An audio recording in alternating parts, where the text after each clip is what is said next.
Hello everyone, welcome to JPS platform.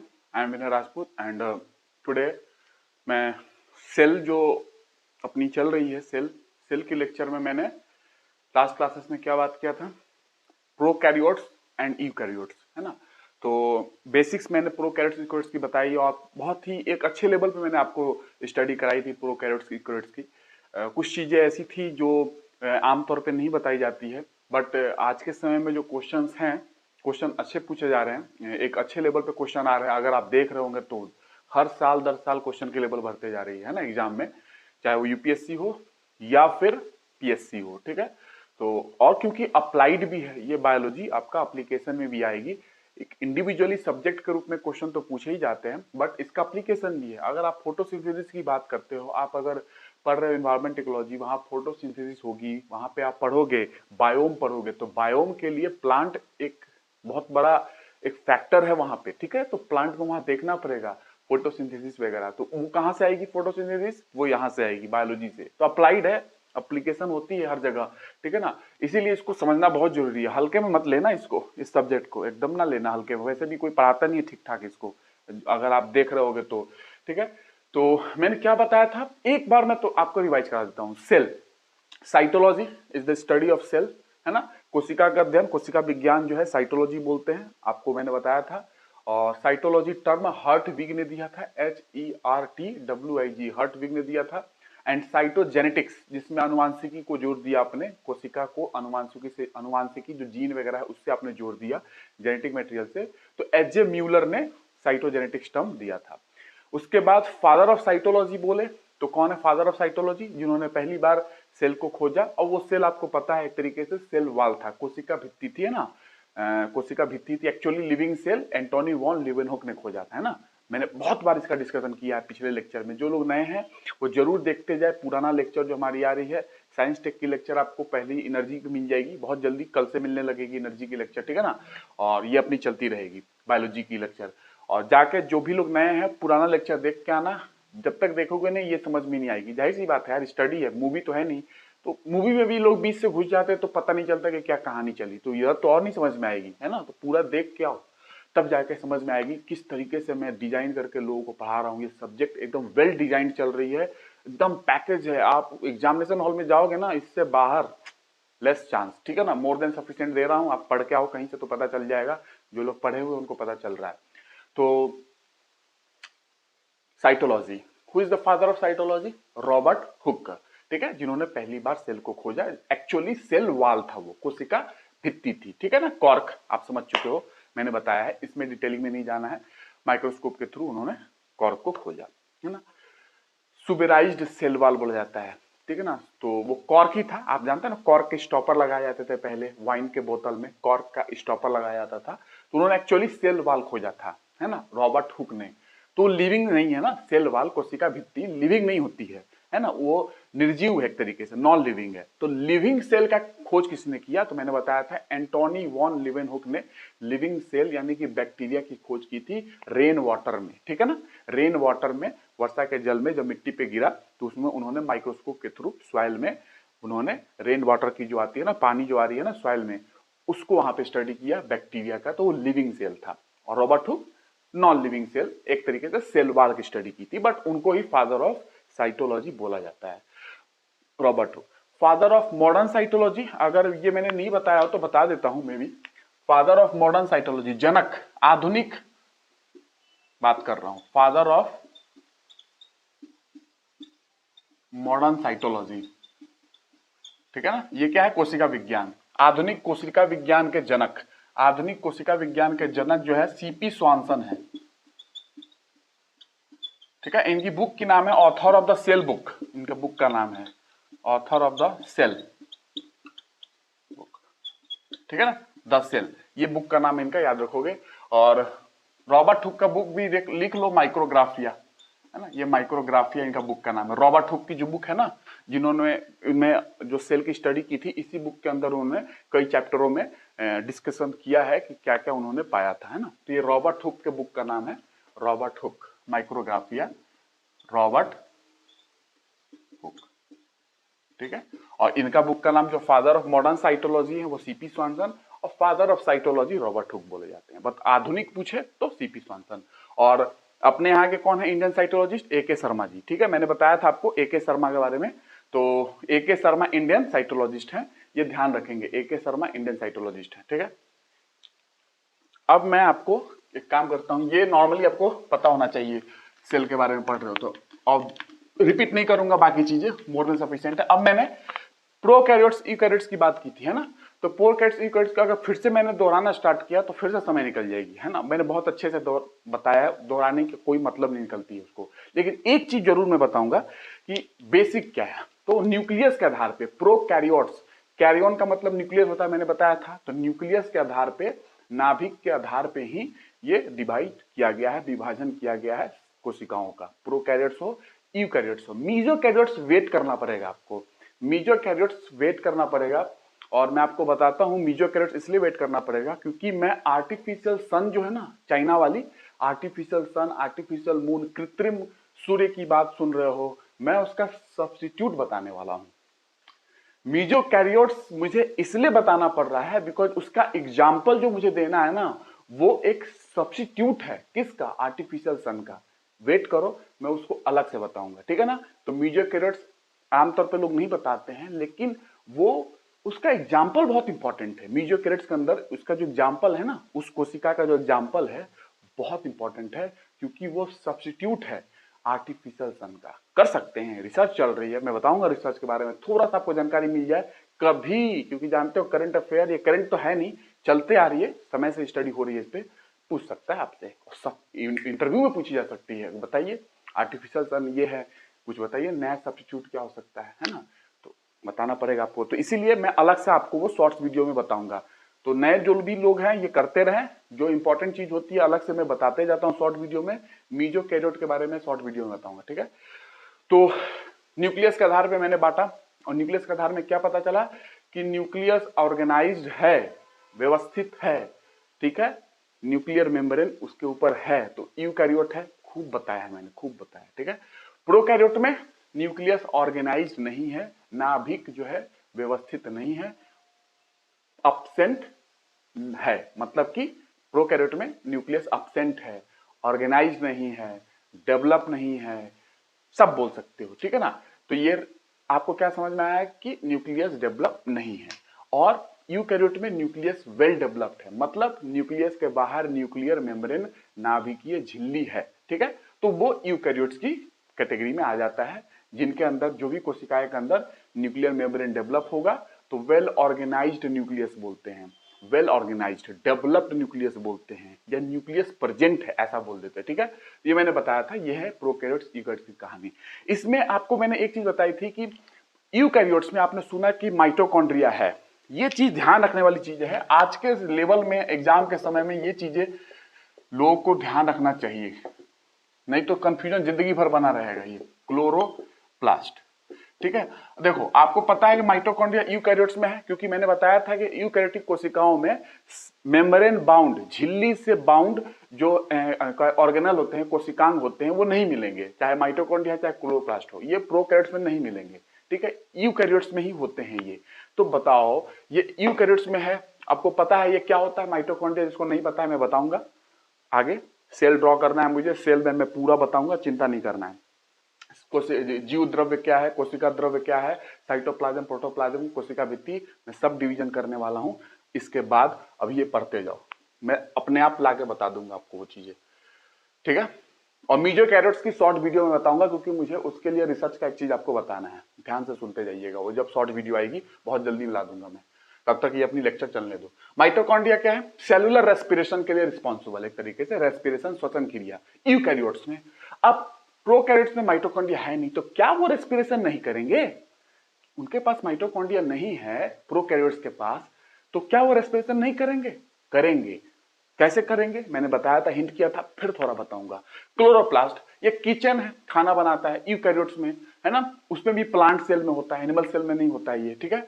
तो chloroplast खाना बनाता है। अब ये बताना है कि क्या फोटोसिंथेसिस करने वाले प्रोकैरियोट्स में फोटोसिंथेसिस करते हैं बैक्टीरिया वगैरह, तो क्या उनमें क्लोरोप्लास्ट नहीं है तो फोटोसिंथेसिस करते कैसे हैं? क्योंकि प्रोकैरियोट्स में क्लोरोप्लास्ट नहीं होगा, ये मेम्ब्रेन बाउंड ऑर्गेनल है, ऐसा कोशिकांग है जिसके अंदर झिल्ली है, और ऐसा कोई भी ऑर्गेनल कोशिकांग आपको प्रोकैरियोट्स में नहीं मिलेगा। तो जब क्लोरोप्लास्ट नहीं है तो वो फोटोसिंथेसिस प्रकाश संश्लेषण कैसे करते हैं प्रोकैरियोट्स, जिसमें बैक्टीरिया मैंने बताया था, कैसे करते हैं, उसका भी जुगाड़ है। उन्होंने, प्रकृति ने उसका भी जुगाड़ निकाल के दिया है कि तुम्हारे पास ये नहीं है तो भी तुम फोटोसिंथेसिस कर पाओगे। तुम्हारे पास माइटोकॉन्ड्रिया नहीं है तो प्रोकैरियोट्स को भगवान ने कहा कि तुम भी कर सकते हो रेस्पिरेशन, जुगाड़ दे रहा हूं। सब कुछ खेल है इंजाइम्स का, इंजाइम्स का खेल है एक्चुअली। तो क्या है सुनो, देखो, ये पहले मैं माइटोकॉन्ड्रिया बताता हूं। मैंने मीजोजोम्स का नाम लिया था, आपको पता है। देखिए मैं पहले भी थोड़ा सा ये लेवल बढ़ा के बता रहा हूं एग्जाम के हिसाब से, लेकिन आपको ये अंडरस्टैंडिंग होगी तो लाइफ में कभी दिक्कत नहीं होगी। जो एग्जाम दे रहे हो ना, कि ये कंफ्यूजन कभी नहीं आएगा, है ना। वो ये पता होना चाहिए, कोई बताए या ना बताए, मैं बता रहा हूं आपको। देखिए ये सेल है, ठीक है। अब क्या होगा कि माइटोकॉन्ड्रिया में, प्रोकैरियोट सेल में क्या होते हैं, माइटोकॉन्ड्रिया तो नहीं है यहाँ पे प्रोकैरियोट्स में, तो क्या होता है कि रेस्पिरेटरी सेल ऑर्गेनल जो माइटोकॉन्ड्रिया है वो यहाँ तो नहीं है। रेस्पिरेशन वाले सेल ऑर्गेनल जो माइटोकॉन्ड्रिया है ये प्रोकैरियोट सेल है, प्रोकैरियोटिक कोशिका है। प्रोकैरियोटिक कोशिका में माइटोकॉन्ड्रिया नहीं है। तो क्या होता है कि इंजाइम्स जो होते हैं रेस्पिरेशन वाले, वो इंजाइम्स क्लोजली एसोसिएटेड होते हैं प्लाज्मा मेम्ब्रेन से। प्लाज्मा मेम्ब्रेन से, ये प्लाज्मा मेम्ब्रेन है ना, ये प्लाज्मा मेम्ब्रेन है, सेल मेम्ब्रेन है, कोशिका झिल्ली है ये, ठीक है ना। इससे एसोसिएटेड होते हैं, इससे जुड़े होते हैं कौन से, रेस्पिरेशन के इंजाइम, जो माइटोकॉन्ड्रिया में, यूकैरियोट्स में होता है। यूकैरियोट्स में खोजोगे तो रेस्पिरेशन के एंजाइम तुमको कहां मिल जाएगा, माइटोकॉन्ड्रिया के अंदर मिल जाएगा। लेकिन इसमें तो माइटोकॉन्ड्रिया नहीं है, तो ऊपर वाले ने कहा कि तुम्हारा जो एंजाइम है वो तुम्हारे सेल मेम्ब्रेन पे रहेगा, कोशिका झिल्ली पे रहेगी, यहाँ पे एंजाइम्स रेस्पिरेशन वाले तुमको मिल जाएंगे, ठीक है। ये हुआ। उसमें फिर क्या हुआ कि कभी कभी क्या होता है कि सेल मेम्ब्रेन जो होती है ना वो फोल्ड करती है, ठीक है। यही सेल मेम्ब्रेन पे जो एंजाइम्स है ये फोल्ड करेगा, और फोल्ड करके क्या करेगा, देखो तो फोल्ड करेगा, यही, ठीक है ना। मैं अलग कलर से बना देता हूं या इसी कलर से बना, ये जो सेल मेम्ब्रेन है ना ये फोल्डिंग होती है, कुछ ऐसा ये फोल्ड कर जाएगा अंदर की ओर, इनवेजिनेशन बोलते हैं, ठीक है। कुछ ऐसा, ठीक है, कुछ ऐसा, ये यही है, कोशिका झिल्ली है, प्लाज्मा मेम्ब्रेन, सेल मेम्ब्रेन, ये वही है, उसी की फोल्डिंग हो चुकी है, अंदर की ओर फोल्डिंग हो गई। और यहां पे आपको एंजाइम्स इसके, ठीक है ना, सेल मेम्ब्रेन से एसोसिएटेड होते हैं, जो श्वसन के एंजाइम्स है, रेस्पिरेशन के एंजाइम्स। यहाँ पे तो माइटोकॉन्ड्रिया बेचारों के पास नहीं है, तो इनके पास जो श्वसन के एंजाइम्स जो हैं वो इनके सेल मेम्ब्रेन पे ही है। और यूकैरियोट्स में माइटोकॉन्ड्रिया में रहता है वो एंजाइम, लेकिन यहाँ तो माइटोकॉन्ड्रिया नहीं है, लेकिन एंजाइम कहाँ है, सेल मेम्ब्रेन जो है ना वो अंदर की ओर फोल्ड हो चुकी है, उसी में सारे एंजाइम्स आपको माइटोकॉन्ड्रिया वाले मिल जाएंगे, ठीक है ना, सेल मेम्ब्रेन में, ठीक है। ये एंजाइम, और यही एंजाइम्स क्या है, रिस्पॉन्सिबल है रेस्पिरेशन के लिए। ये मैंने बताया था, ये ध्यान रखना है। तो कभी कभी समटाइम्स सेल मेम्ब्रेन जो होती है वो फोल्ड कर जाती है अंदर की ओर, और इनर साइड में फोल्ड करके इनवेजिनेशन बनाती है, अंदर की ओर फोल्ड करके, इनवेजिनेशन बोलते हैं इसको, ठीक है, बनाती है फोल्ड करने के बाद, जिसको मीजोजोम्स बोलते हैं, इसको मीजोजोम्स बोलते हैं, ठीक है ना, मीजोजोम्स, ठीक है, मीजोजोम्स, ठीक है। ये फोल्डिंग जो है ना मेम्ब्रेन की, उसको मीजोजोम्स बोलते हैं। और ये जो मीजोजोम्स है एनालोगस है माइटोकॉन्ड्रिया का। जो माइटोकॉन्ड्रिया जो काम कर रहा है यूकैरियोट्स में, वही तो ये फोल्डेड स्ट्रक्चर जो है जिसपे एंजाइम्स लगे हुए हैं, जिसको मीजोजोम्स बोल रहे हो, वो एनालोगस हो गया ना माइटोकॉन्ड्रिया का। जो माइटोकॉन्ड्रिया काम करता है यूकैरियोट्स में, वही काम मीजोजोम्स क्या कर रहा है, रेस्पिरेशन वाला काम प्रोकैरियोट्स में कर दे रहा है। काम तो बराबर है, तो एनालोगस बोलते हैं। फंक्शन क्या कर रहा है, दोनों का सेम है। उधर रेस्पिरेशन माइटोकॉन्ड्रिया करता है यूकैरियोट्स में, इनके पास माइटोकॉन्ड्रिया नहीं है, तो क्या हुआ, नहीं है तो नहीं है, सेल मेम्ब्रेन है, उसी को फोल्डिंग किया। और जो रेस्पिरेशन वाले एंजाइम्स माइटोकॉन्ड्रिया में रहते हैं, इनमें माइटोकॉन्ड्रिया नहीं भी है, तो रेस्पिरेशन वाले एंजाइम्स इन्हीं मेम्ब्रेन में आपको मिल जाएंगे। देखो ये सारे एंजाइम्स हैं, और इसको बोलते हैं मीजोजोम्स। तो मीजोजोम्स वही रेस्पिरेशन कर रहा है जो माइटोकॉन्ड्रिया करता है यूकैरियोट में, तो एनालोगस हैं, सिमिलर फंक्शन के हैं, कार्य सेम कर रहे हैं, दोनों के दोनों रेस्पिरेशन कर रहे हैं, ठीक है। ये करता है यूकैरियोट में, ये मीजोजोम्स प्रोकैरियोट में रेस्पिरेशन करा रहा है, तो दोनों के दोनों एनालोगस हो गए। तो ये चीजें हैं, आपको ध्यान रखना है। और एक चीज और बता दूं थोड़ा, सेल डिवीजन में बैक्टीरिया का ये हेल्प करता है। ये it also helps in cell division, कोशिका विभाजन। इट आल्सो हेल्प्स इन, कैसे, देखो ये क्या होगा ना, थोड़ा सा हिंट कर लो, मतलब थोड़ा सा लेवल ज्यादा, बट सुन लो, ठीक है। यहीं पे ये थोड़ा सा आगे बढ़ेगा, ये आगे बढ़ेगा, ये आगे, ये समझ रहे हो ना, ये मिलके ये से डिवीजन हो जाएगा, यहाँ से अलग हो जाएंगे। सेल डिवीजन में भी, कोशिका विभाजन में भी मेसोजोम्स जो है ना, ये काम करता है प्रोकैरियोट के अंदर। बैक्टीरिया में, जैसे बैक्टीरिया है ना प्रोकैरियोट का example, it helps in cell division, कोशिका विभाजन। कोशिका विभाजन में सहायता करता है मीजोजोम्स। एक तो रेस्पिरेशन करा ही रहा है, श्वसन, साथ में कोशिका विभाजन भी, ठीक है, ये करा रहा है। तो ये ध्यान रखोगे। थोड़ा सा मैंने एक और हिंट आगे बढ़ा दिया, बस इससे ज्यादा आपको नहीं जानना है, और भी चीजें हैं, अब इससे ज्यादा नहीं जानना है, मोर देन सफिशिएंट है। इतना जान के रखिए, आपको जिंदगी में कभी दिक्कत नहीं हुई कि भैया यूकैरियोट्स तो रेस्पिरेशन करते हैं, तो कोशिकीय श्वसन माइटोकॉन्ड्रिया में होता है, सेलुलर रेस्पिरेशन। प्रोकैरियोट्स में माइटोकॉन्ड्रिया नहीं है, क्योंकि प्रोकैरियोट्स में मेम्ब्रेन बाउंड ऑर्गेनल्स, झिल्ली युक्त कोशिकांग नहीं पाए जाते हैं। कोई भी नहीं होगा, माइटोकॉन्ड्रिया, क्लोरोप्लास्ट, अंतद्रव्य जालिका, एंडोप्लाज्मिक रेटिकुलम, गोल्जी बॉडी, कोई नहीं होगा। लाइसोसोम कोई नहीं होगा। एक राइबोसोम है, उसमें मेम्ब्रेन होता ही नहीं है, सीधी सी बात है। राइबोसोम है प्रोकैरियोट में, लेकिन उसमें मेम्ब्रेन है ही नहीं। तो कहने का मतलब क्या है, मेम्ब्रेन बाउंड झिल्ली युक्त कोशिकांग ऑर्गेनल नहीं पाए जाएंगे प्रोकैरियोट्स में। तो माइटोकॉन्ड्रिया तो उधर है, वो रेस्पिरेशन करा देता है यूकैरियोट्स का, जैसे हम लोग यूकैरियोट्स के एग्जांपल है, प्लांट यूकैरियोट्स है। इन बेचारों में माइटोकॉन्ड्रिया तो नहीं है, इनकी रेस्पिरेशन कैसे होगी? तो इनका ही सेल कोशिका झिल्ली जो है ना, सेल मेम्ब्रेन, यही फोल्ड कर जाती है। फोल्ड करेगी तो सरफेस एरिया बढ़ जाएगा, है ना, सरफेस एरिया बढ़ जाएगा। तो फोल्ड करने सरफेस एरिया बढ़ेगा, और इसमें इंजाइम्स एसोसिएटेड होते हैं इस फोल्डन में, जो भी इंजाइम्स चाहिए रेस्पिरेशन के लिए, और इस स्ट्रक्चर को मीजोजोम्स बोलते हैं। ये माइटोकॉन्ड्रिया के समान काम कर रहा है। और दूसरा, सेल डिवीजन में बैक्टीरिया अगर है, ये एक प्रोकैरियोटिक कोशिका है, जो कि एक बैक्टीरिया है, एक कोशिकीय होते हैं बैक्टीरिया, सिंगल यूनिसेल्युलर एक कोशिकीय होते हैं, ठीक है। सारे के सारे प्रोकैरियोट्स एक कोशिकीय होते हैं, क्योंकि सारे के सारे प्रोकैरियोट्स एक कोशिकीय होते हैं। ध्यान रखना, मोनेरा जगत में आते हैं। अभी इतना ध्यान रखना, मैं सब कुछ समझाऊंगा आपको, ठीक है, धीरे धीरे। मोनेरा किंगडम, मोनेरा जगत में प्रोकैरियोट्स आते हैं।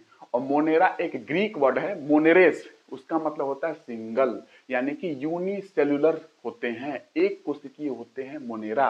और वो सारे सारे के सारे मोनेरा में आने वाले जो जीव हैं, वो सारे के सारे प्रोकैरियोट्स में आते हैं, यानी कि प्रोकैरियोट्स सिंगल कोशिका वाले सारे जीव को इंक्लूड करता है। बैक्टीरिया, ब्लू ग्रीन अलगी, साइनोबैक्टीरिया, और भी है, अगर मुंह से बोल दूं तो बोल देता हूं। रिकेट्सिया, मैं लिखवा दूंगा, चिंता नहीं, रिकेट्सिया वो भी आता है इसके अंदर, साइनोबैक्टीरिया वो भी आता है, एक्टिनोमाइसिटिस वो भी आता है, माइकोप्लाज्मा इसी में आता है, हेटरोट्रॉपिक बैक्टीरिया इसी में आता है, ठीक है ना। ये यू बैक्टीरिया में आते हैं। एक होता है आर्किया बैक्टीरिया, ये सारे के सारे मोनेरा के अंदर है, जो भी एग्जांपल दिया। और ये सब मोनेरा जो है, मोनेरा एग्जांपल है प्रोकैरियोट्स का। और प्रोकैरियोट्स में एक कोशिकीय आते हैं, बस एक कोशिका वाले, चाहे बैक्टीरिया हो। तो बैक्टीरिया में एग्जांपल मैंने दिया, एक्टिनोमाइसिटिस, एक्टिनोमाइसिटिस मैंने बहुत पहले नाम दिया था, याद होगा तो, एक्टिनोमाइसिटिस।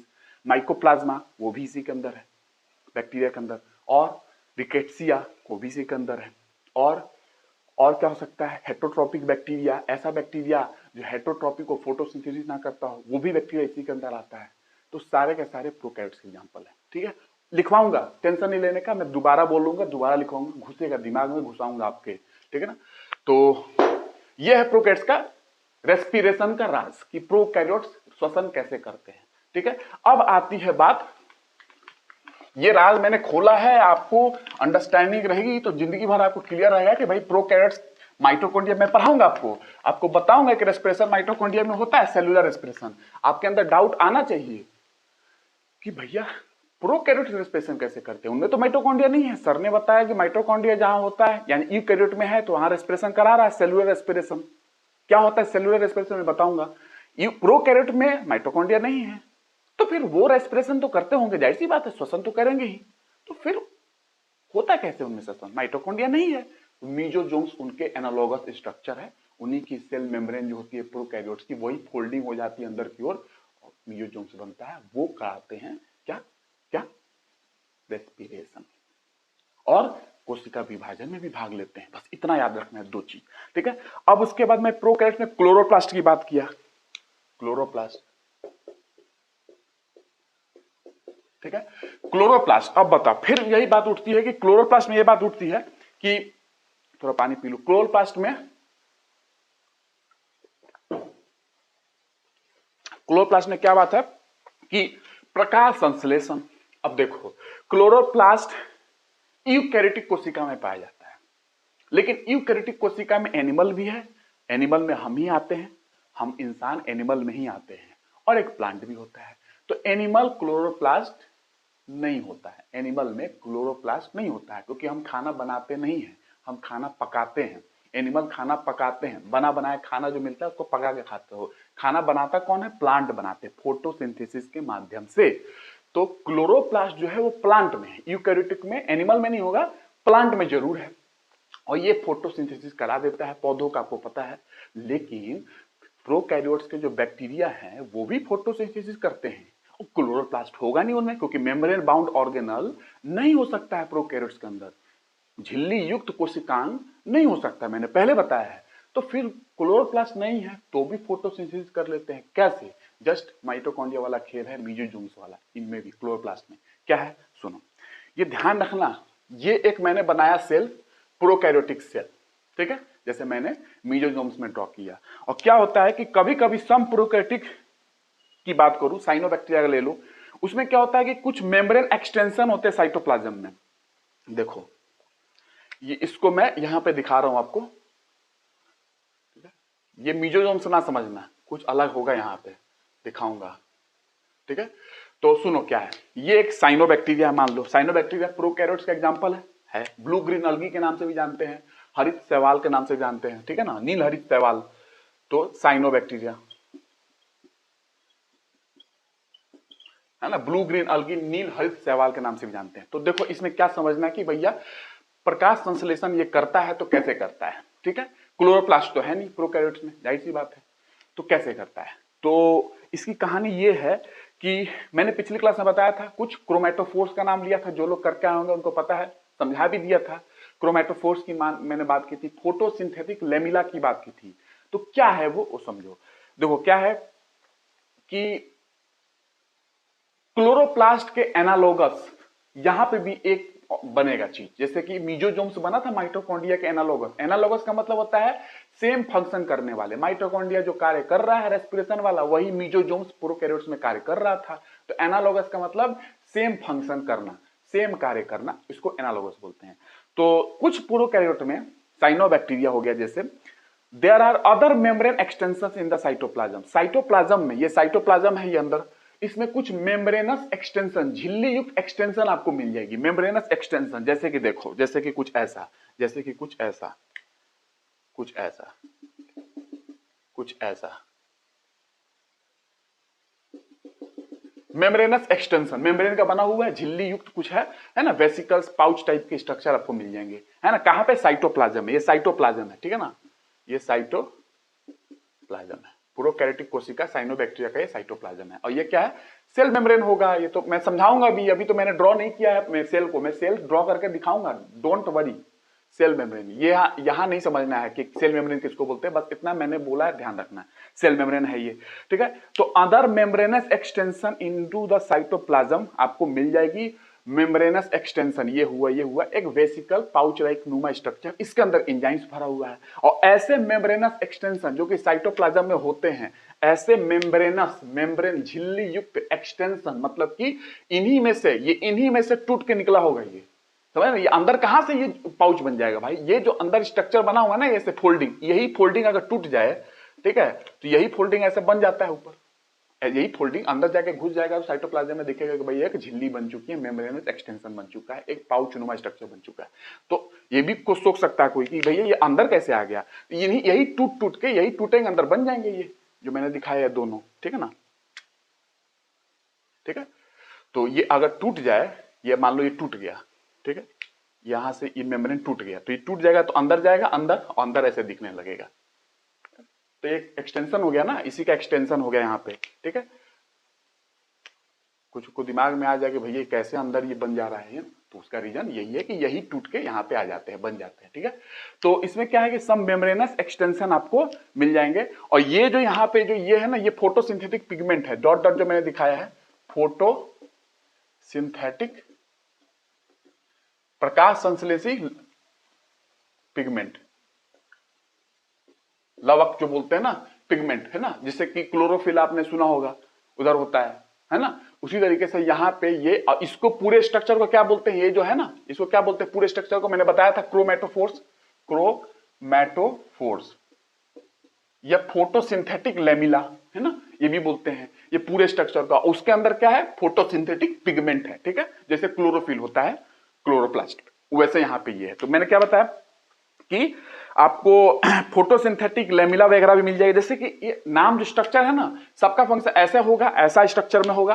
ये ट्यूबुलर स्ट्रक्चर है तो ये क्रोमेटोफोर्स, ऐसा स्ट्रक्चर होगा, यहाँ पे एंजाइम्स है, पिगमेंट है, तो इसको फोटोसिंथेटिक लेमिला बोलेंगे। जो मैं बोल रहा हूं ना, है मतलब एक ही, ये काम करेंगे फोटोसिंथेसिस करवाने वाला ही, स्ट्रक्चर के आधार पर। ये ट्यूबुलर है, ये लेमिला शेप में है, तो इसको फोटोसिंथेटिक लेमिला बोल दो।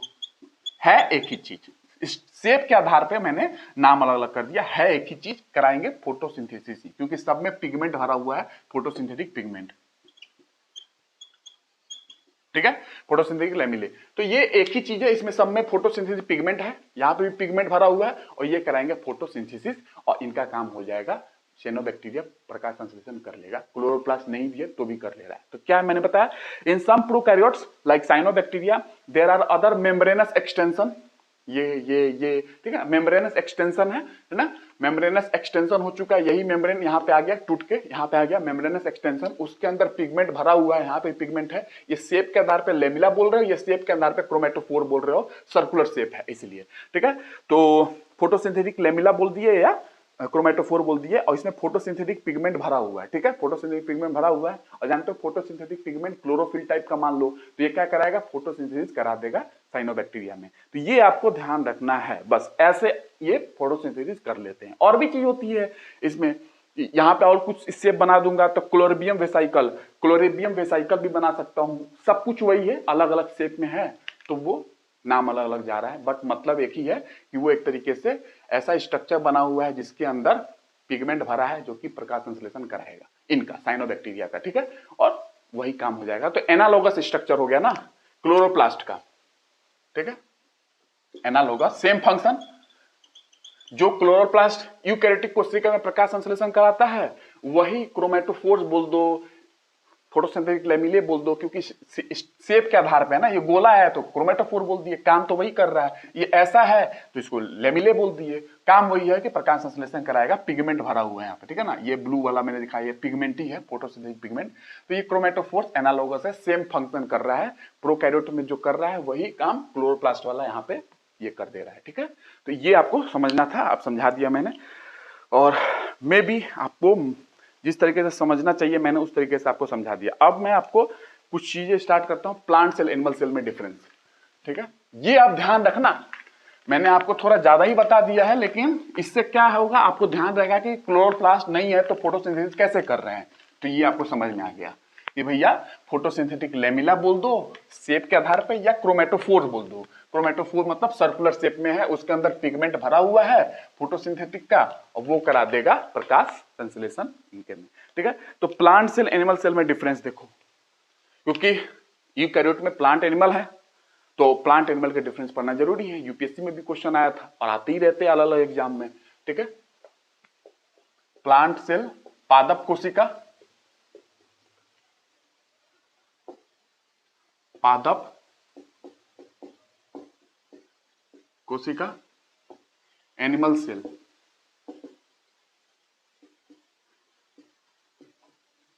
जंतु कोशिका, ठीक है। अब देखो इसमें मैं लिख रहा हूं, जानते ही हो मैं समझा तो दूंगा, घुसा तो दूंगा सारा चीज, इतना टेंशन लेना नहीं है। तुम अगर सुन रहे हो तो सुना, समझा तो सारा दूंगा। अगर तुम सुन रहे हो तो बताओ, प्लांट सेल में पहला सेल वाल, सेल कोशिका भित्ति,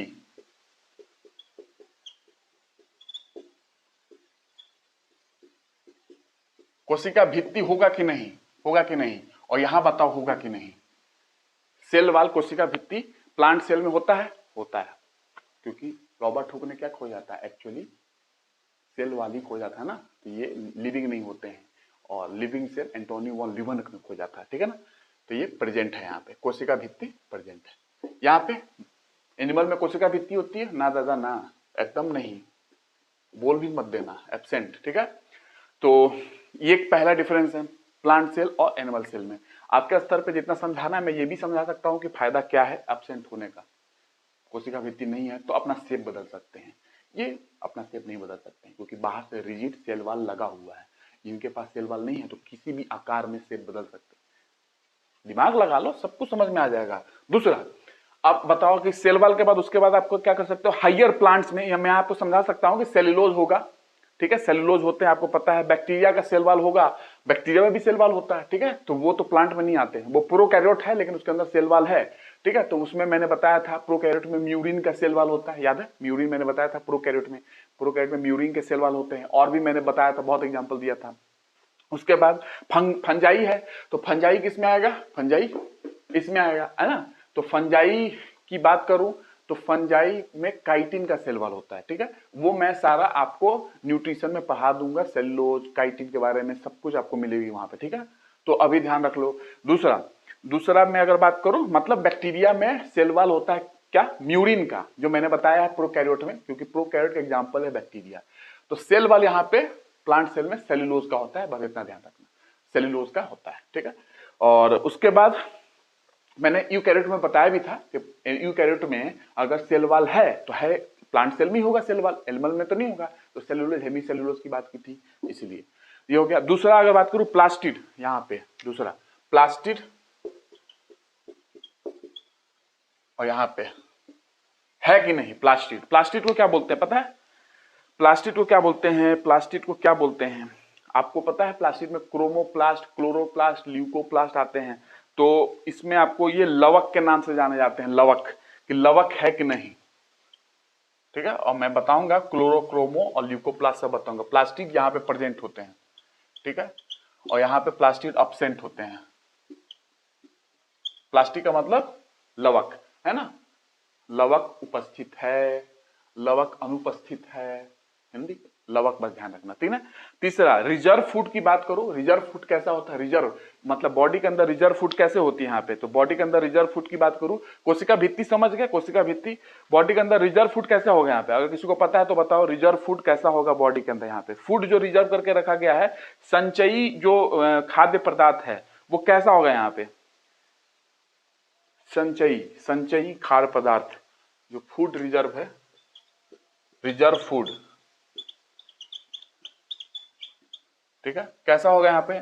और यहाँ पे रिजर्व फूड कैसा होगा, अगर रिजर्व फूड है तो कैसा होगा यहाँ पे।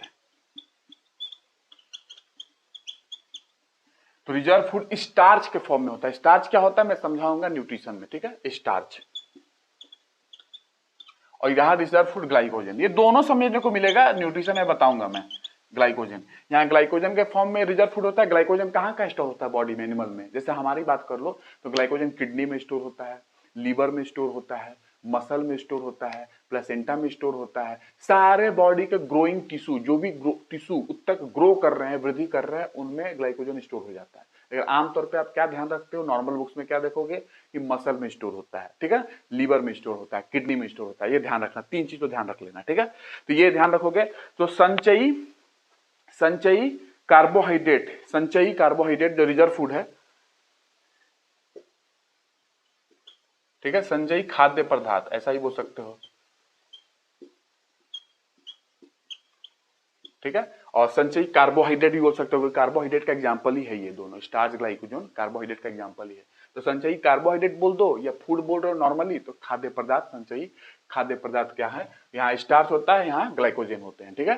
ये कार्बोहाइड्रेट के ही एग्जाम्पल है, ठीक है। और मैं कार्बोहाइड्रेट पढ़ा ही रहा हूँ, देख चुके, एक लेक्चर आ चुका है शॉर्ट वीडियो में, और वो देखते जाना, और उसके बाद आगे मैं बढ़ाते जाऊंगा, सब कुछ समझ में आ जाएगी, ठीक है, कि ये क्या होते हैं एक्चुअली, ग्लाइकोजन स्टार्च क्या होते हैं, ठीक है। तो ये हो गया, रिजर्व फूड के बारे में पता चल गया। रिजर्व फूड के बाद अगर मैं बात करूं तो, और इसके बाद आप क्या समझ सकते हो कि प्लांट सेल में और क्या हो सकता है। तो प्लांट सेल में स्टार्च जो है वो स्टोर कहां होगा, अगर कोई रिजर्व फूड तो स्टार्च है, स्टार्च स्टोर कहां होगा, तो प्लास्टिड के अंदर होता है, लवक के अंदर।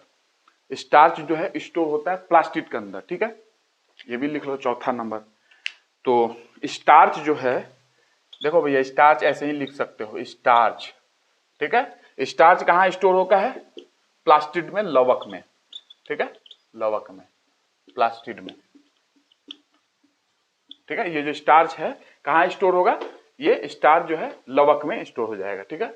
और ये रिजर्व फूड था, वो संचयी खाद्य पदार्थ स्टार्च है इनमें, बट वो कहाँ स्टोर होगा पूछेगा, प्लांट में कहाँ स्टोर होगा, तो starch is stored in plastid, लवक में। और यहाँ पे जो ग्लाइकोजन है मैंने बता दिया, ग्लाइकोजन कहाँ स्टोर होगा, लीवर में, मसल में। तो लीवर बोल सकते हो यकृत, मसल बोल सकते हो मांस, किडनी में, ठीक है। हर ग्रोइंग टिश्यू में ग्लाइकोजन स्टोर हो जाता है, ठीक है। हर ग्रोइंग टिश्यू, उत्तक, जो वृद्धि करने वाले उत्तक होते हैं उनमें आपको ग्लाइकोजन स्टोर हो जाता है। और कैसे कैसे यूज होते हैं मैं बताऊंगा आपको धीरे धीरे, सब नाम सुनते जाओ, ठीक है। यहाँ जितनी रिक्वायर्ड है उतना ही बता रहा हूं मैं, ज्यादा आपको ओवर नहीं करूंगा कि बस सब कुछ बता दूं यहीं पे। एक समय है हर किसी का और वो धीरे धीरे आपको मिलती जाएगी, ठीक है। Cell are larger in size, कहाँ सेल की साइज लार्जर होगी, यहाँ, ठीक है। तो इसको मैं रब करता हूं, इसको नोट कर लिया आपने, नोट कर लिए होगे, इसको रद्द करता हूं। 4 हो चुके हैं पॉइंट, 5वां पॉइंट है सेल की साइज। किसमें सेल की साइज बड़ी होगी बताओ, सेल की साइज किसमें बड़ी होगी, प्लांट में कि एनिमल में। इसके लिए एक ट्रिक है, और एक ट्रिक क्या बोलोगे, एक कॉन्सेप्ट ही है उसमें कि प्लांट सेल में एक चीज होता है जिसके कारण में वो सेल की साइज बढ़ जाती है, और एनिमल सेल में वो चीज होता है या रिड्यूस होता है, बहुत ही विकसित नहीं होता है, इसलिए वहां पे आपको सेल साइज छोटी होती है एनिमल सेल में। तो cell are larger in size, कोशिका बड़े होते हैं। 5वां नंबर, cell are larger in size मतलब बड़े होते हैं, है ना, बड़े कोशिका। यहां पे cell are smaller in size, इनसे रिलेटिवली स्मॉलर ही होते हैं, स्मॉलर इन साइज। इसका रीजन क्या है, सेल यहाँ पे कोशिका जो होती हैं वो छोटी होती हैं, ठीक है। क्या क्यों बड़े होते हैं और ये क्यों छोटा है, क्योंकि आपको पता है कि एक वेल डेवलप वैक्यूल होते हैं, वैक्यूल जानते हो, वैक्यूल, रिक्तिका बोलते हैं, रिक्तिका, रिक्तिका, रिक्तिका। 6 नंबर, वेल डेवलप्ड वैक्यूल, एक थैलीनुमा बना होता है, एक साइज इनमें बड़ा होती है इनमें। मैं वो सेल जब ड्रॉ करूंगा तो उसमें दिखाऊंगा कहां वैक्यूल है, वेल डेवलप्ड वैक्यूल, ठीक है। पूर्ण विकसित रिक्तिका होती है, ठीक है। रिक्तिका पूर्ण विकसित होती है इनमें, वेल डेवलप्ड रिक्तिका आपको मिल जाएगी, वेल डेवलप्ड रिक्तिका मिल जाएगी, पूर्ण विकसित होती है, पूर्ण रूप से विकसित होती है। यहाँ पे यही रिक्तिका है, इसका साइज बड़ा है, इसके कारण सेल का साइज बड़ा हो जाता है। यहाँ पे रिक्तिका डेवलप ही नहीं है, आइदर वैक्यूल्स बात करूं, आइदर वैक्यूल्स एब्सेंट होती है, उपस्थित नहीं होती है, अनुपस्थित होती है, और स्मॉलर इन साइज या रिड्यूस इन साइज, रिड्यूस हो जाती है, रिड्यूस इन साइज, साइज में छोटी होती है, ठीक है ना, आकार में छोटी रहती है, साइज उनकी जो होती है वो छोटी होती है या रिड्यूस हो जाती है, एब्सेंट होती है, ऐसा भी बोल सकते हो, ठीक है। तो ये हो गया, रिक्तिका वहां पे पूर्ण विकसित है, यहाँ पे रिक्तिका विकसित नहीं है, ठीक है, ऐसा बोल सकते हो। तो इनमें छोटी छोटी रिक्तिकाएं होती हैं, ऐसा भी बोल सकते हो, क्योंकि मैंने बताया ना कि देखो आइदर वैक्यूल एब्सेंट है या रिड्यूस इन साइज, रिड्यूस मतलब छोटा हो सकता है ना, तो छोटी छोटी रिक्तिकाएं यहाँ पे आपको मिल जाएगी, छोटी छोटी रिक्तिकाएं, ऐसा बोल सकते हो, छोटी छोटी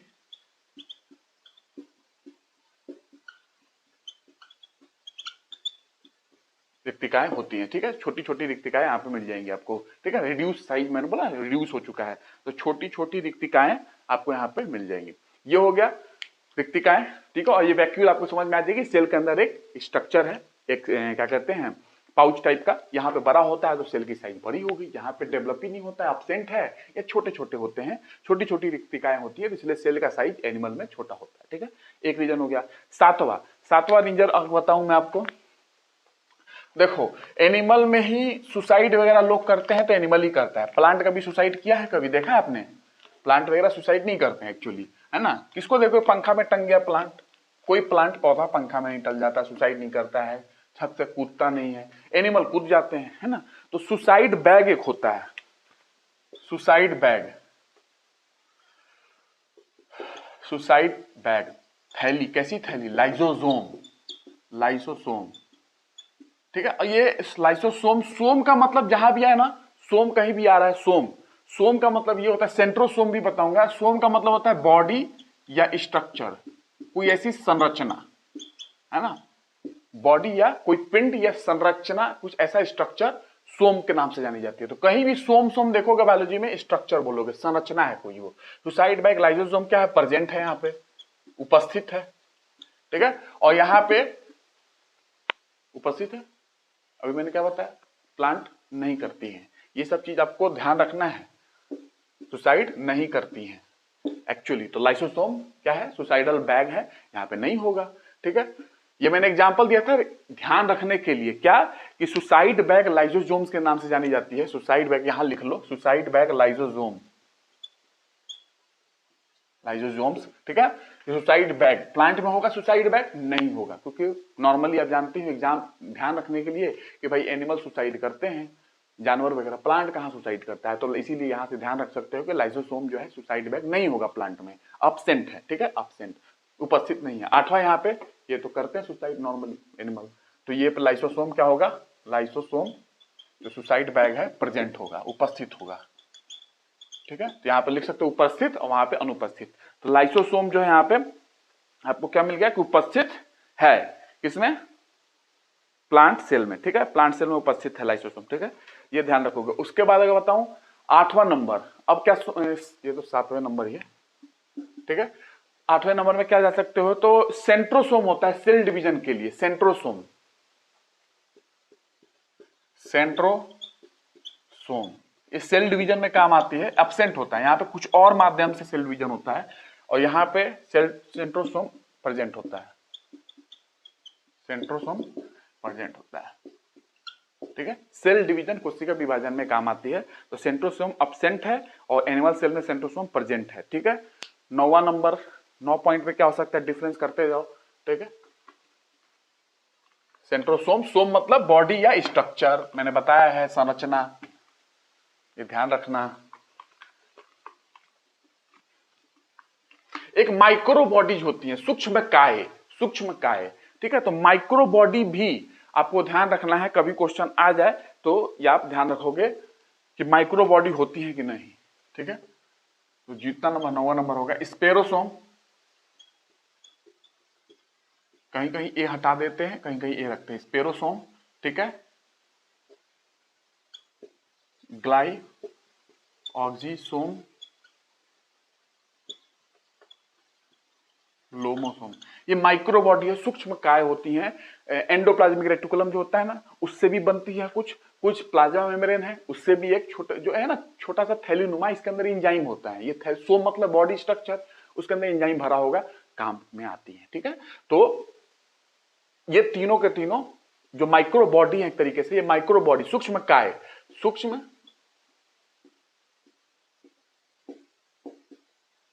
माइक्रो बॉडी, ठीक है। ये यहाँ पे अब्सेंट होती है, प्रेजेंट नहीं होती है, उपस्थित नहीं है यहाँ पे, ठीक है, अनुपस्थित है, और यहाँ पे प्रेजेंट है, ठीक है। तो यहाँ पे वो और भी प्रकार के होते हैं, अगर मैं आपको बता दूं थोड़ा सा कि कितने प्रकार के होते हैं माइक्रो बॉडी, तो और भी होते हैं। स्पेरोसोम हो गया, पर ऑक्सीसोम भी होता है, पर ऑक्सीसोम होता है, उसके ग्लाइओक्सीसोम्स है, लोमोसोम्स हैं, ये सारे होते हैं। बट मैंने 3 बताए हैं, ये तीनों नहीं होती हैं प्लांट सेल में, आपके हिसाब से इतना ही ध्यान रखना है जीएस पॉइंट ऑफ व्यू से, और यहाँ पे प्रेजेंट होती है, ठीक है ये। और उसमें अगर मैं बात करूं थोड़ा सा, अगर आपको बता दूं, किस चीज में बता दूं, अगर आप पूछते हो स्पेरोसोम के बारे में बता दूं, तो स्पेरोसोम जो है वो लाइसोसोम के जैसी ही होती है एक तरीके से, ये लाइक लाइसोसोम है ना, सुसाइड बैग है ना, उसी के तरह है, लाइक, जबकि सुसाइड बैग नहीं होती है, लेकिन उन्हीं के जैसा है। सुसाइड बैग प्लांट सेल में नहीं है, लेकिन स्पेरोसोम लाइक लाइसोसोम है, ये है ना, लाइसोसोम के जैसा ही होती है स्पेरोसोम। और इसमें बताऊं, स्पेरोसोम में 98% लगभग फैटी होता है, स्पेरोसोम में वसा ज्यादा होती है इसमें, ठीक है। और उसके बाद कुछ भागा भाग प्रोटीन का होता है। स्पेरोसोम में 98% लगभग फैट होता है, वसा होती है, ठीक है। और फैट सिंथेसिस करना, स्टोरेज करना, उसका ट्रांसलोकेशन करना, फैट की सिंथेसिस, वसा का सिंथेसिस करना स्पेरोसोम का काम है, यानी कि वसा संश्लेषण करना, उसको स्टोर करना, संग्रह करना, उसी का काम है स्पेरोसोम का। और ट्रांसलोकेशन, स्थानांतरण करना, वो स्पेरोसोम का ही काम है। ये 3 चीज वैसे आपको ध्यान नहीं रखना है, बट मैंने एक हिंट दिया है कि आप समझ सकते हो, अच्छा ये काम करती है। माइक्रो बॉडी है, छोटी छोटी सूक्ष्म काय होती है, ठीक है। एंडोप्लाज्मिक रेटिकुलम हो गया, है ना, अंतर्द्रव्य जालिका वो बना देती हैं इनको, या सेल मेम्ब्रेन से बन जाते हैं ये छोटे छोटे, ठीक है ना, सूक्ष्मकाय है माइक्रो बॉडी, ठीक है। तो ये आपको ध्यान रखना है, बडिंग के द्वारा, मुकुलन के द्वारा बन जाते हैं ये। एंडोप्लाज्मिक रेटिकुलम से बडिंग हुआ, बडिंग ऐसा छोटा बर्ड पाउच निकला, ये छोटे छोटे सूक्ष्मकाय बन जाते हैं। और भी प्रकार के होते हैं, बट ये 3 उपलब्ध नहीं है प्लांट सेल में, यहाँ पे प्रेजेंट होते हैं, उपस्थित होते हैं, ठीक है। तो ये एक हो गया आपको स्पेरोसोम के बारे में, ठीक है। और उसके बाद अगर बात करूं ग्लाइऑक्सिसोम्स बात कर लिया, परऑक्सीसोम्स होते हैं। तो परऑक्सीसोम्स यहाँ पे मैंने लिखा नहीं है, ये 3 ही ध्यान रखना है। परऑक्सीसोम्स भी होते हैं, तो बस ये 3 ध्यान रखो, ठीक है। उसके बाद ग्लाइऑक्सिसोम्स की बात कर लूं तो ग्लाइऑक्सिसोम्स के बारे में थोड़ा सा बता दूं कि ग्लाइऑक्सिसोम्स किस में भाग लेते हैं। तो ये ग्लाइऑक्सिलेट साइकिल होता है, वैसे आपको उतना नहीं जानना है, पर फिर भी ये भी ईपीआर एंडोप्लाज्मिक रेटिकुलम, ग्लाइऑक्सिसोम्स जो है एंडोप्लाज्मिक रेटिकुलम से ही बनते हैं, बर्डिंग होके मुकुलन हो जाता है, पाउचनुमा निकल जाते हैं। सूक्ष्म काय ही है, माइक्रो बॉडी है, छोटे से होते हैं, तो ये एंडोप्लाज्मिक रेटिकुलम से ही बन जाते हैं, छोटा सा बडिंग निकल के, है ना, मुकुलन हो जाता है उनमें, छोटा सा पाउचनुमा निकल जाता है। सूक्ष्म काय छोटे होते हैं, ये भी उसी से, ये भी उसी से, एंडोप्लाज्मिक रेटिकुलम। कभी कभी कुछ ऐसे भी हैं सूक्ष्म काय माइक्रो बॉडी जो कि प्लाज्मा मेम्ब्रेन से निकल जाती है ना, कोशिका झिल्ली से भी निकलते हैं, तो वहां से भी निकलते हैं। तो इसमें क्या है कि ये कहां पाई जाती है, तो ये फैटी सीड्स होते हैं ना, ग्लाइऑक्सिसोम्स फैटी सीड्स होते हैं ना, जैसे कि वसीय बीज, वसा इकट्ठा करने वाले बीज सीड्स, जैसे सोयाबीन, उसमें आपको ग्लाइऑक्सिसोम्स मिल जाएगा, सोयाबीन में, कैस्टर में मिल जाएगा, कास्टर में मिल जाएगा, ग्राउंड नट में मिल जाएगा। तो ये आपको हिंट में कर रहा हूं, आपसे कभी इतना लेवल पर नहीं पूछा जाएगा, लेकिन फिर भी ये कैस्टर में, सोयाबीन में, ग्राउंड नट में, यहां पे आपको मिल जाएगा ग्लाइऑक्सिसोम्स, जहां पे वसा स्टोर होती है। ऐसे बीज, ऐसे सीड जिसमें वसा स्टोर होती है, वहां पे इनमें वसा होती है ना, इन सारे सीड्स में ग्लाइऑक्सिसोम्स वहां मिल जाते हैं आपको, ठीक है। ये नॉर्मली आपको ध्यान, और फैट को कार्बोहाइड्रेट में बदल देता है ये, है ना, ग्लाइऑक्सिलेट मेटाबॉलिज्म होती है इनमें, इनमें मेटाबॉलिज्म होती है ग्लाइऑक्सिलेट मेटाबॉलिज्म, उपापचय क्रिया। और वो क्या करता है, फैट को, इसमें फैट है ना, फैट को कार्बोहाइड्रेट में बदल देगा।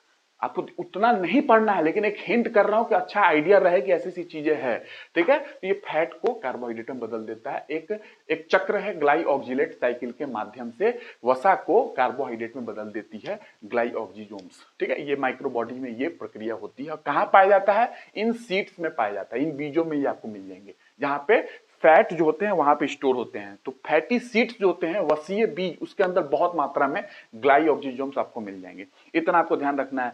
उसके बाद अगर बात करूं तो स्पेरोसोम्स मैंने आपको थोड़ा सा हिंट कर दिया, ग्लाइओजियम्स थोड़ा सा हिंट कर दिया। उसके लोमोसोम्स के बात करूं तो लोमोसोम्स में आप देखोगे तो लोमोसोम्स प्लाज्मा मेम्ब्रेन से निकल जाते हैं। ये जैसे मैंने बताया ना, ये दोनों एंडोप्लाज्मिक रेटिकुलम अंतर्द्रव्यीय जालिका से बन जाते हैं, छोटे छोटे बडिंग हो जाता है ना, पाउच नुमा माइक्रो बॉडी है। ये लोमोसोम्स प्लाज्मा मेम्ब्रेन से बन जाते हैं, प्लाज्मा मेम्ब्रेन बना था ना, ऐसे सेल मेम्ब्रेन जो होती है, उसी से ये छोटे छोटे ये बन जाते हैं लोमोसोम्स, ठीक है। और जोम मतलब क्या होता है, स्ट्रक्चर या बॉडी, संरचना। प्लाज्मा तो मैंने बताया था ना, एंडोप्लाज्मिक रेटिकुलम से बन जाते हैं, प्लाज्मा मेम्ब्रेन से बन जाते हैं, छोटे छोटे होते हैं। और काम मैंने देखो दोनों का दिखा दिया, काम बड़ा महत्वपूर्ण कर रहे हैं, एंजाइम्स भरे होते हैं इनके अंदर, एंजाइम्स, ठीक है। तो ये आपको ध्यान रखना है। और ट्रैम्सोजोम भी एक होता है, ट्रैम्सोजोम मैंने नहीं लिखा है, ट्रैम्सोजोम वो बर्ड्स वगैरह में होती हैं। एग होता है ना, एग का योक होता है ना, योक में बनाने में निर्माण लेती है, उनमें ज्यादा होता है। ये ट्रैम्सोजोम के नाम से जाना जाता है, आपसे नहीं पूछा जाएगा, बट कभी भी सुनोगे तो ध्यान रहेगा, अच्छा सर ने बताया था कि ऐसी सी बॉडी होती है, ऐसे से बनती है, इसलिए मैंने आपको बता दिया। बट इतना ध्यान रखना है कि ये तीनों प्लांट सेल में नहीं होता है, ठीक है। कुछ ऐसे भी माइक्रो बॉडी है, सूक्ष्मकाय, जो प्लांट सेल में होती है, मैंने नहीं लिखा आपको, बस इतना ध्यान रखना, यहाँ पे प्रेजेंट होती है, ठीक है। तो ये ध्यान रखना है। और परऑक्सीसोम जो मैंने आपको बोला है, परऑक्सीसोम वो प्लांट एनिमल सेल दोनों में होती है। ये तो तीनों नहीं है, लेकिन एक ऐसा सूक्ष्मकाय है परऑक्सीसोम, वो दोनों में है, प्लांट में भी है एक, वो ध्यान रखना परऑक्सीसोम। ये तो तीनों नहीं है प्लांट सेल में, यहां है एक परऑक्सीसोम होती है, परऑक्सीसोम। ये प्लांट सेल एनिमल सेल दोनों में है, ये भी माइक्रो बॉडी है, लेकिन ये दोनों में। बाकी ये माइक्रो बॉडी नहीं होती है प्लांट में, सिर्फ इसमें होती है। इतना मैंने बता दिया, आप निश्चिंत रहोगे, परऑक्सीसोम दोनों में है, ठीक है। इसलिए मैंने दोनों में बना दिया इसको परऑक्सीसोम। ये क्या करता है, एक काम आपको बता दूं तो ये H2O2 को, हाइड्रोजन पेरोक्साइड को ये कैटलाइज करते हैं। मतलब कि एक बात बता दूं आपको, हाइड्रोजन H2O2 का मेटाबॉलिज्म होता है ना सेल में, इनके अंदर H2O2 का मेटाबॉलिज्म होता है, मतलब उनको नष्ट करते हैं H2O2 को, हाइड्रोजन पेरोक्साइड को, ठीक है। एक चीज इनका है, metabolism of H2O2 hydrogen peroxide. H2O2 आपको पता है कहां यूज होता है, एंटीसेप्टिक है, एंटीसेप्टिक में यूज किया जाता है H2O2 को हाइड्रोजन पर कहीं कट लग गई है ना, चोट लग गई, वहां पे H2O2 का डॉक्टर कर देते हैं, लिक्विड बना होता है डॉक्टरों के पास, ऐसे ऐसे रू कॉटन से लगा देते हैं, H2O2 का सॉल्यूशन होता है, 3% है। सैनिटेशन में भी यूज होती है H2O2 हाइड्रोजन पेरोक्साइड। और हाइड्रोजन पेरोक्साइड का जो स्ट्रक्चर होता है मैं आपको दिखाऊं उसका स्ट्रक्चर कैसा होता है। हाइड्रोजन ओपन बुक केमिस्ट्री में मैं पढ़ाऊंगा आपको, वैसे केमिस्ट्री में पढ़ाऊंगा आपको, मैं बता दे रहा हूँ। ओपन ऐसा स्ट्रक्चर होता है हाइड्रोजन पेरोक्साइड का, H2O2 का स्ट्रक्चर ऐसा होता है, ओपन बुक लाइक, ओपन ऐसा स्ट्रक्चर होता है, ठीक है। तो उसमें इसमें हाइड्रोजन पेरोक्साइड का मेटाबॉलिज्म हो जाता है, तो H2O2 मेटाबोलाइज इन सेल, यहां पे उनका उपापचय हो जाता है, ठीक है।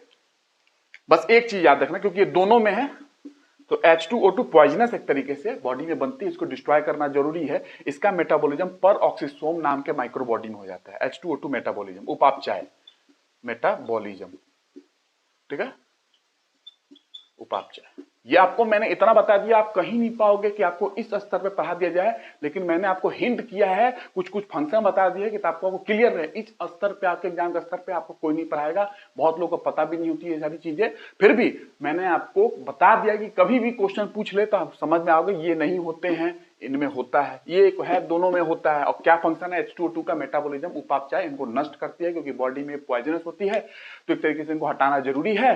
और एंजाइम्स लगते हैं, उन एंजाइम्स के माध्यम से इसका मेटाबॉलिज्म हो जाता है, उपापचय हो जाता है, ठीक है। जैसे कैटालेज एंजाइम है, एक कैटालेज एंजाइम है, ऐसे बहुत सारे एंजाइम हैं जिसके माध्यम से ये मेटाबॉलिज्म इसका हो जाता है H2O2 का। आपको पता चल गया है, एंटीसेप्टिक में यूज करते हैं H2O2, सैनिटेशन में यूज करते हैं, क्लीनिंग में यूज करते हैं, H2O2 का बहुत जगह यूज होता है, ठीक है।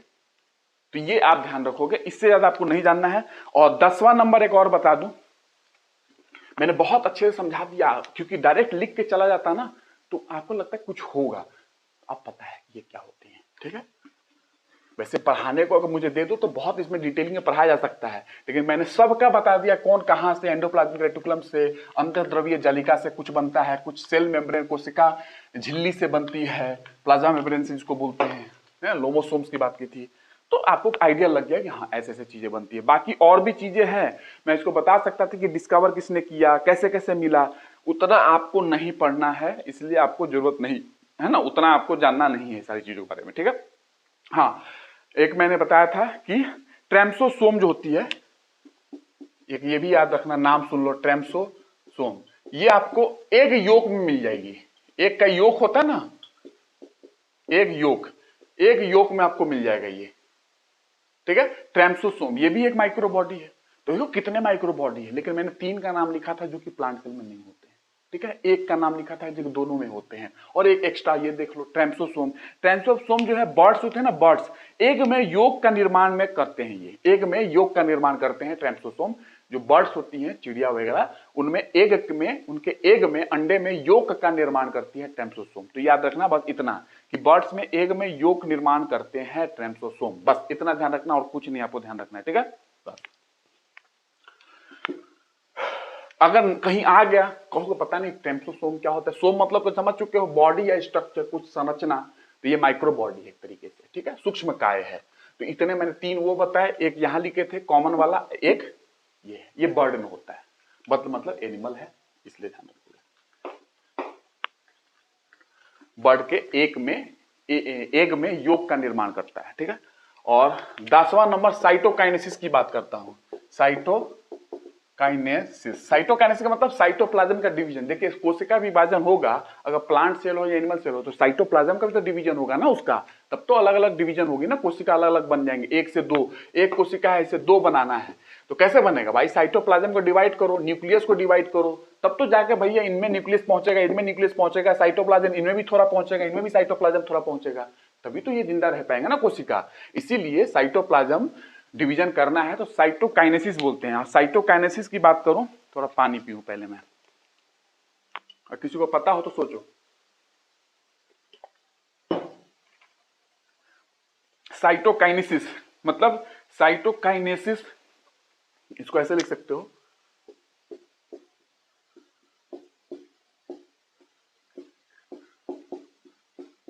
साइटोकाइनेसिस, ठीक है। साइटोकाइनेसिस साइटोप्लाज्म का डिवीजन बोलते हैं। साइटोप्लाज्म का डिवीजन मतलब कि कोशिका द्रव्य का डिवीजन, ठीक है। तो साइटोप्लाज्म का डिवीजन करना है, तो साइटोप्लाज्म का डिवीजन करना है तो कोशिका द्रव को डिवाइड करना है, तो कोशिका द्रव का विभाजन करना है इसमें। साइटोकाइनेसिस का मतलब क्या होता है? कोशिका द्रव्य का विभाजन, मतलब साइटोप्लाज्म का विभाजन, साइटोप्लाज्म डिवीजन, है ना, विभाजन। तो दोनों में होते हैं भाई, कोशिका तो डिवाइड करेंगे ना, इसमें थोड़ी ना अपवाद हो जाएगा डिवाइड ही नहीं करोगे, दोनों में होते हैं, लेकिन दोनों में होने का तरीका अलग है। एक में होता है सेल प्लेट, कोशिका प्लेट विधि द्वारा विभाजन होता है, सेल प्लेट, इसमें सेल प्लेट होगा, सेल प्लेट फॉर्मेशन होती है। आपको उतना नहीं जानना है सेल प्लेट कैसे बनती है, बट इतना ध्यान रखना कि यहाँ पे कोशिका डिवीजन जो होती है वो सेल प्लेट माध्यम से होती है, सेल प्लेट फॉर्मेशन, ऐसा फॉर्मेशन होगा सेल प्लेट और उससे डिवाइड कर जाएगी इनकी कोशिका, पादप कोशिका है, ठीक है। तो सेल प्लेट फॉर्मेशन होती है, सेल प्लेट फॉर्मेशन से कोशिका प्लेट लिख दो यहां पे, कोशिका प्लेट, कोशिका प्लेट माध्यम से, ठीक है, कोशिका प्लेट माध्यम से इनका डिवीजन होता है। साइटोकाइनेसिस साइटोप्लाज्म का डिवीजन, ठीक है। और एनिमल सेल में साइटोकाइनेसिस कैसे होगा? एनिमल सेल में साइटोकाइनेसिस 10 नंबर, साइटोकाइनेसिस, यहां पे फर्रो बनता है, सेल फर्रो, तो यहां पे सेल फर्रो बनता है, कोशिका द्रव का विभाजन कोशिका गर्त के बनने से होता है, कोशिका गर्त यहां बनती है, कोशिका गर्त, है ना, सेल फर्रो बोलते हैं, फर्रो का मतलब गर्त होता है, गर्त समझते हो ना, गड्ढा टाइप का ऐसा बनते हैं, वहां से डिवाइड कर जाते हैं, जैसे जैसे ऐसे है, ये है, ठीक है। तो यही बढ़ते जाएगी, बढ़ते जाएगी। अब मान लो ये ऐसा कुछ है, ठीक है, कोशिका यहां से बढ़ते गए, यहां से बढ़ते गए, यहां से बढ़ते गए, तो एक तरीके से डिवाइड हो गया ना यहां से पूरा, तो ये गर्त के माध्यम से ही पूरा डिवाइड हो जाता है, सेल फर्रो बोलते हैं, कोशिका गर्त के माध्यम से साइटोप्लाज्म एनिमल सेल का डिवाइड कर जाता है, ठीक है। जब कोशिका विभाजन हो रहा हो तब, तभी ना साइटोप्लाज्म को डिवाइड करोगे तभी तो कोशिका विभाजन होगा ना, तो वो आपको यहाँ पे ऐसे डिवीजन होते हैं। एक में सेल फर्रो फॉर्मेशन होता है, और सेल फर्रो को ही सेल फर्रो फॉर्मेशन बोल दो, कोशिका गर्त, या सेल क्लीवेज के नाम से भी जाना जाता है, सेल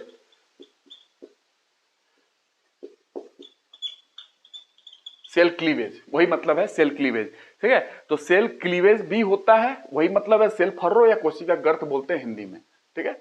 ये हो गया यहाँ पे कोशिका प्लेट फॉर्मेशन से होती है, ठीक है। तो ये ऐसे यहाँ पे डिवीजन है इनका कि इनमें साइटोकाइनेसिस ऐसे होता है, इनमें साइटोकाइनेसिस ऐसे होता है एनिमल सेल में, ठीक है।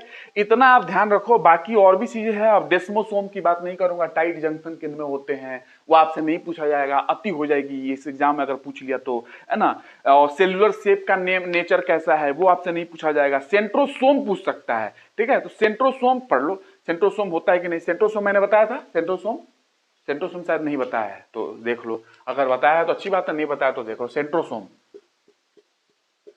सेल मैंने बताया है, सेंट्रोसोम यहाँ पे अब्सेंट होती है, ठीक है, और यहाँ पे प्रेजेंट होती है। सेंट्रोसोम किसमें? सेल डिवीजन में ही काम आती है, सेंट्रोसोम एक्चुअली सेल डिवीजन में ही काम आती है, तो ये ध्यान रखना कि सेंट्रोसोम यहाँ पे अब्सेंट होती है, यहाँ पे होती है। तो सेंट्रोसोम ध्यान रखोगे, प्रेजेंस ऑफ पादप कोशिकाओं में लगभग सेंट्रोसोम नहीं होती है, और जंतु कोशिकाओं में सेंट्रोसोम उपस्थित होती हैं, ये सेल डिवीजन में भाग लेती हैं, ठीक है। तो ध्यान रखना ये, और बाकी और भी चीजें हैं आपको नहीं समझना है कि क्रिस्टल किस में होते हैं, प्रेजेंस ऑफ क्रिस्टल में है, रवा, ये सब चीजें होती है, बहुत डिवीजन कर सकते हैं, लेकिन फिर भी ओवरऑल मैंने 10 तक बता दिया आपको, मोर देन सफिशिएंट है आपके एग्जाम से, ठीक है, आपके एग्जाम के हिसाब से मोर देन सफिशिएंट है। तो ये आज मैं इतना ही रखता हूं, ठीक है, और मन किया तो एक दो और बता दूंगा आपको, ठीक है। कमेंट तो करो, तब तो इतना बेहतरीन तरीके से समझा रहा हूँ, कमेंट वगैरह करो, लाइक वगैरह करो, सब्सक्राइब करो, मुझे भी अच्छा लगेगा, आप ऐसे एनर्जी मुझे दे सकते हो, मैं ऐसे एनर्जी आपको दे रहा हूँ। आप मुझे लाइक के फॉर्म में, सब्सक्राइब के फॉर्म में क्वेश्चन पूछो, कमेंट में पूछो क्या चाहिए, क्या पढ़ना है, क्या नहीं समझना है, कुछ समझ में नहीं आया हो तो बताओ, मे भी हो सकता है ना समझ में आओ, लेकिन मैं तो बच्चों की तरह समझा रहा हूँ, समझ में तो आना चाहिए, नहीं आएगा तो समझा डालूंगा, क्योंकि टेंशन लेना नहीं है, मैं तो वैसे भी क्षेत्र का भगवान की कृपा से, ऊपर कृपा से बहुत कुछ पढ़ के आदमी रखा हुआ है, टेंशन नहीं लेना है। आप वैसे आदमी से पढ़ रहे हैं कि वो अपना नॉलेज का 10% दे रहा है यहाँ पे, ठीक है ना। तो आपको ध्यान रखना है कि बस चिंता नहीं करना है, सब कुछ समझ में आएगी, मैं पढ़ा रहा हूँ, ठीक है। और क्या करना है, लाइक वगैरह करो, और जो क्वेश्चन है दिमाग में उसको पूछो इससे रिलेटेड, ठीक है, ताकि मैं बता दूं कि आपके मन में क्या चल रहा है, क्या डाउट है, और अदरवाइज मैं आपको बताते ही जाता हूँ, देखते जाओ, ठीक है। तो नेक्स्ट क्लास में मिलता हूँ, थैंक यू।